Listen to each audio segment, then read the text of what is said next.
वनी येथे तारू गल्लीत राहणारा साहिल मंगेश आहेर वय वर्ष 18 याने विषारी औषध सेवन करून आत्महत्या केल्याने वनी पोलीस ठाण्यात आकस्मिक मृत्यूची नोंद करण्यात आली आहे।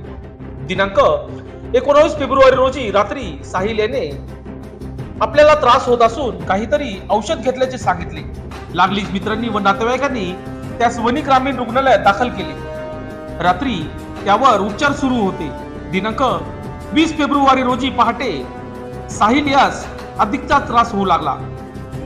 औषधोपचार चालू असताना सकाळी 9:30 वाजेच्या दरम्यान डॉक्टरांनी मृत्यू घोषित केले। या घटनेची खबर प्रथम आहेर यांनी वनी पोलिसांना दिली, त्यावरून पोलिसांनी पंचनामा केला। ग्रामीण रुग्णालयात उपचारात हलगर्जीपणा झाल्याची तक्रार नातेवाईकांनी केली आहे। काही काळ वातावरण तापले असता वनी सहाय्यक पोलीस निरीक्षक सुनील पाटील यांनी नातेवाईकांना